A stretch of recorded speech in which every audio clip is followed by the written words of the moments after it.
Madame, Monsieur, bonjour. La coopération Côte d'Ivoire-France en une de l'actualité avec des manœuvres militaires aériennes conjointes entre la Côte d'Ivoire et la France. Les opérations se sont déroulées du 1er au 3 septembre dernier dans la région de Béquet. L'entraînement pour assurer de la conformité de la base aérienne de Bouaké et à son contrat opérationnel. Une base qui est dédiée à l'aviation de combat, en plus de renforcer les aptitudes opérationnelles des pilotes ivoiriens sur les nouvelles acquisitions, suivant ce compte-rendu de Walter Amadou Ouattara.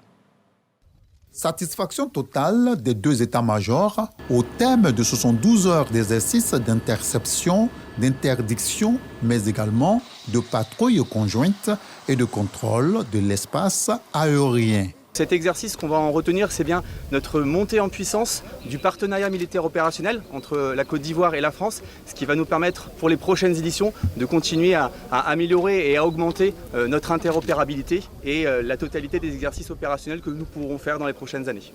La hiérarchie militaire ivoirienne, à travers cette manœuvre, vise à éprouver la capacité et la complémentarité des moyens globaux pour la défense et le contrôle de l'espace aérien ivoirien. Ceux utilisés pour la coercition en cas de nécessité, ainsi que la chaîne logistique de l'aviation de combat. Le déroulement de la manœuvre a engagé une dizaine d'aéronefs de tout type permettant de revisiter une panoplie de savoir-faire.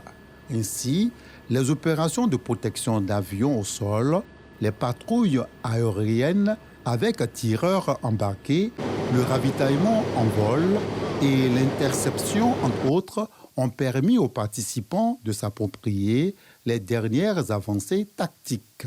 Les chefs des composantes air des deux armées ont parcouru ensemble les points clés de la manœuvre depuis le centre de contrôle d'Abidjan avant d'embarquer pour le théâtre des opérations à Bouaké.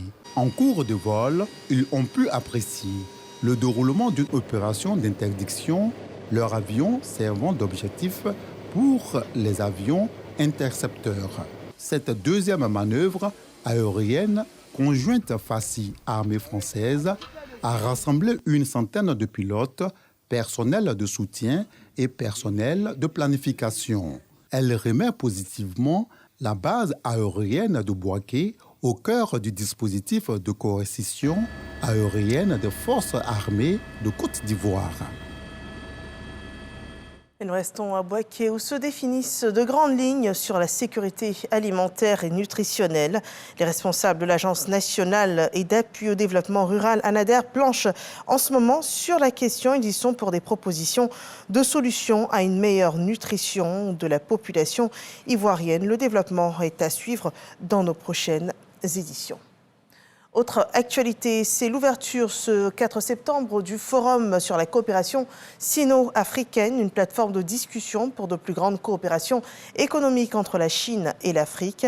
Avec ce sommet triennal, la Chine et les pays africains invités veulent poser les bases d'une collaboration équitable et fructueuse et sauvegarder les intérêts légitimes des pays en développement.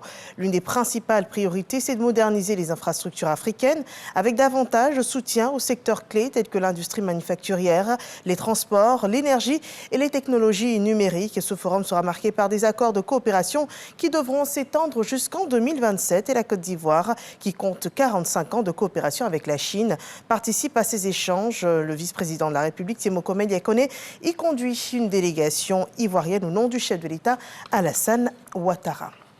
L'actualité sur le continent africain, c'est ce chiffre 81. Au moins 81 personnes ont été tuées et d'autres portées disparues dans une attaque djihadiste à Mafa, dans le nord-est du Nigeria. Selon la police de l'Est de Yobe, environ 150 membres présumés du groupe Boko Haram munis d'armes à feu et de grenades ont attaqué à moto ce village dimanche 1er septembre. Cette attaque serait, selon la police nigériane, des représailles concernant l'assassinat de 2 terroristes de Boko Haram par des groupes d'autodéfense du village. Les djihadistes ont plusieurs fois accusé les habitants du village de Mafa d'aider l'armée dans ses opérations contre Boko Haram. L'actualité en Ukraine, c'est la démission ce mercredi du ministre ukrainien des Affaires étrangères. Il a présenté sa démission donc aujourd'hui, a déclaré le président du Parlement ukrainien. Il était une des voix clés de son pays depuis le début de l'invasion russe. C'est une cascade donc de démission avec au moins 6 responsables politiques ukrainiens, dont des ministres qui ont présenté depuis hier leur démission. Et on compte également le limogeage d'un conseiller présidentiel. C'est la fin de ce flash. Merci de nous avoir suivis. Rendez-vous à 13h pour le journal.